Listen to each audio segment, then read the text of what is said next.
रहते हैं, उन्होंने रेडी ड्रिंक सॉफ्ट ड्रिंक्स बेचने के लिए अमेरिका टू मल्टीनेशनल पैकेजिंग कंपनी टेट्रा से हाथ मिलाया है और आने वाले समय में पतंजलि ऐसे ही नए 30 पेय पदार्थ लाने की कोशिश कर रहा है। सवाल यहाँ ये खड़ा होता है कि बाबा तो पतंजलि का गुणगान कर अपने आप को देसी बताते हैं, तो आखिर विदेशी कंपनी से हाथ क्यों मिलाया? यहाँ तक कि बाबा ने अमेरिका में आयुर्वेद उत्पाद बनाने वाली कंपनी हर्बोवेद का भी अधिग्रहण कर लिया। पतंजलि योगपीठ शुरू से ही संदेह व सवालों के घेरे में रही है। वर्ष 2006 में इस योगपीठ की स्थापना रामदेव, शंकरदेव, बालकृष्ण और उनके साथियों ने मिलकर की थी। हरिद्वार का आश्रम जो आज बाबा रामदेव के कब्जे में है, वो कभी गरीबों और बेसहारा लोगों का घर हुआ करता था, लेकिन पतंजलि ने उस जमीन को हथिया लिया और रामदेव इसके मुखिया बन बैठे। पतंजलि का यह भी मानना है कि उनका अपना खुद का एलोवेरा प्लांट है, लेकिन सच्चाई ये है कि धानदेव रिसोर्ट और हेल्थ केयर लिमिटेड नाम की कंपनी में एलोवेरा के प्रोडक्ट बनाए जाते हैं। बाबा रामदेव ये भी दावा करते हैं कि उनके यहाँ बनने वाले बिस्किट, साबुन, पेय पदार्थ और डेयरी उत्पाद सब हर्बल है, लेकिन सच्चाई कुछ और ही कहती है, जिसमें बिस्किट सोना बिस्किट द्वारा बनाया जाता है, जो एक दिल्ली बेस्ड कंपनी है। पेय पदार्थ भी कई दूसरी कंपनियों द्वारा बनाए जाते हैं, जिसमें जीके डेयरी और दूसरी कंपनियां हैं। रही बात पतंजलि के उत्पादों को नेचुरल कहने की, तो एक रिपोर्ट में पाया गया है कि पतंजलि का शहद, जिसे रामदेव सेहतमंद और डायबिटीज मुक्त शहद बताते हैं, उसमें चीनी की मात्रा सबसे अधिक पाई गई है। पतंजलि की प्रक्रिया बहुत ही सरल है, क्योंकि मार्केट में जितनी भी बड़ी कंपनियां या उनके प्रोडक्ट हैं, उन सब से पतंजलि ने प्रोडक्ट उत्पादन का आइडिया लिया और फिर हर्बल चीजों को मिलाकर उसे एक नई तरह से मार्केट में उतार दिया। रामदेव ने पतंजलि की जब शुरुआत की थी, तब उनके बोल कुछ ऐसे थे कि हमारा प्रोडक्ट हर्बल और नेचुरल है और 100% आयुर्वेदिक है। लेकिन जिस तरह से समय बीतता गया, प्रोडक्ट की क्वालिटी भी घटती गई। आज तो ये हालत हो गई है कि पतंजलि के प्रोडक्ट की क्वालिटी के साथ साथ क्वांटिटी भी कम होती जा रही है। बाबा ने हर्बल प्रोडक्ट के साथ साथ खाना बनाने की सामग्री भी लॉन्च कर दी, लेकिन वो भी काम नहीं आया। चाहे आटे से बनने वाली रोटी हो जिसमें मिलावट पाया गया, या फिर बिना सुगंध वाली हींग। कुछ महीने पहले मैगी में लीड मिलने से सरकार ने मैगी पर पूरी तरीके से प्रतिबंध लगा दिया था, जिसके बाद बाबा ने मार्केट में पतंजलि नूडल्स लॉन्च किया। लोगों ने उसे भी आजमाया, लेकिन उसमें E627 और E631 एनहांसर्स मिले, जो मांस और मछली में पाए जाते हैं। बाबा आजकल अपने विज्ञापनों में ये कहते नजर आ रहे हैं कि पतंजलि अपनाएं, लेकिन उन्हें शायद ये नहीं पता कि ना तो उनका घी शुद्ध है, जो थोड़े दिनों में पीला पड़ जाता है, और ना ही उनका बालों में लगाने वाला शैम्पू, जो बालों को मुलायम होने के बजाय रुखड़ा बना देता है। बाबा ने 11,000 करोड़ का धंधा खोल रखा है, जिसको सफल बनाने में उनके भक्तों का सबसे बड़ा योगदान है।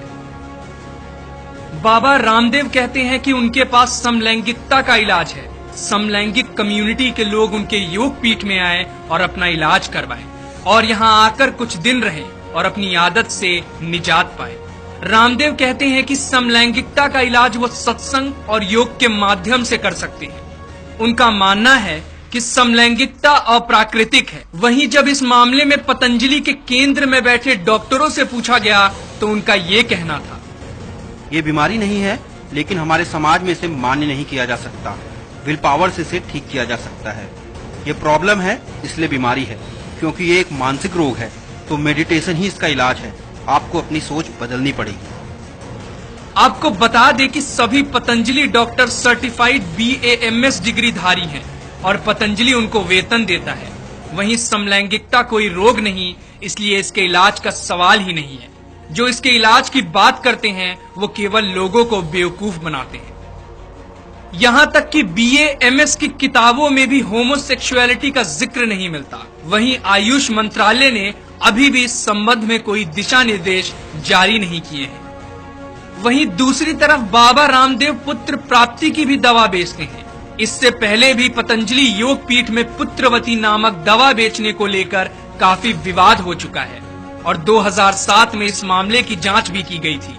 लेकिन पतंजलि की वेबसाइट पर अगर दवाई की लिस्ट देखें, तो साफ पता चलता है कि रामदेव की योग पीठ में अभी भी पुत्र होने की दवा बेची जा रही है और दवा को पुत्र बीज के नाम से बेचा जा रहा है। यह दवा बेटा होने के लिए बेची जा रही है और इस बात का पता पतंजलि योग पीठ की साइट पर पूछे जाने वाले ऑनलाइन सवालों से भी होता है। करीब 6 महीने पहले साइट पर एक पाठक ने पूछा था, प्लीज मुझे बताएं कि बेटा होने के लिए शिवलिंगी बीज और पुत्र जीवक दवाओं के पाउडर का कितना कितना अनुपात रखना होगा, इसे कैसे इस्तेमाल करना है और इसे कब से लेना शुरू करना चाहिए। मेरी पहले से ही एक बेटी है और मुझे बेटा ही चाहिए। आपको दिव्य शिवलिंगी बीज 100 ग्राम, दिव्य पुत्र जीवक गिरी 100 ग्राम, 1 ग्राम दिन में 2 बार, दोनों दवाओं का महीन पाउडर बना लें और सुबह नाश्ते से 1 घंटा पहले और रात को खाने से 1 घंटा पहले गाय के दूध के साथ लें। जिसके बाद इस सवाल का जवाब साइट पर दिया गया है। अब इन सबसे तो यही पता चलता है कि बाबा रामदेव आज भी पुत्र होने की दवा बेच रहे हैं। गौरतलब है कि 2007 में जब पुत्रवती नामक दवा को लेकर विवाद उठा था तो उस समय उत्तराखंड सरकार को आदेश पर संतान उत्पत्ति से संबंधित उनकी दवा पुत्रवती बीज की जांच की गई थी। लेकिन पहली बार ऐसा नहीं हुआ है जब पतंजलि योगपीठ की दवाओं और वहां किए जाने वाले उपचार पर विवाद उठा हो। रामदेव पर पहले भी आरोप लग चुके हैं कि वो अपनी विशुद्ध दवाओं से अघोषित सामग्री, मानव और जीव जंतुओं के अंगों का इस्तेमाल करते रहते हैं और वो गैर कानूनी उत्पादन अपनाते हैं। ड्रग्स एवं मैजिक रेमेडीज कानून के तहत लोगों को गुमराह करने के आरोप में उन्हें नोटिस भी जारी किया गया था। योग से सबसे अधिक लाभ होता है, सब तरह का लाभ होता है। रामदेव लोगों को योगा सिखाते हैं और शिविर में योग प्रदर्शन करते हैं जिसमें एक आदमी के टिकट का दाम है 2500 रुपए और कहते हैं कि आपको महंगे जिम में जाने की जरूरत नहीं, आप यहाँ आए और योगा सीखें। लेकिन बाबा को ये नहीं पता कि इस देश में अमीरों वाली बीमारी गरीबों को भी होती है। बाबा कहते हैं कि योगा करो और बीमारी भगाओ, लेकिन उन गरीबा क्या जिनके पास खाने के लिए पैसे नहीं, वो योग शिविर में कहां से बैठेंगे। उन्होंने योग तो सिखाया लेकिन ये नहीं बताया कि जिनके पास टीवी नहीं, जिनके पास पंडालों में बैठने के लिए पैसे नहीं, वो योग कहां से सीखेंगे और अपनी बीमारी दूर करेंगे। दरअसल देश के लोगों की कमजोरी है कि जो बाबा इश्तिहार और मीडिया के प्रचार के जरिए लोकप्रिय होने लगता है, उसे महान संत या तपस्वी की तरह पूजते वे सिर पर बिठा लेते हैं और हकीकत जब बड़े पैमाने पर खुलकर सामने आती है तो बजाय सबक लेने के कोई दूसरा बाबा पैदा कर उसे हीरो बना लेते हैं।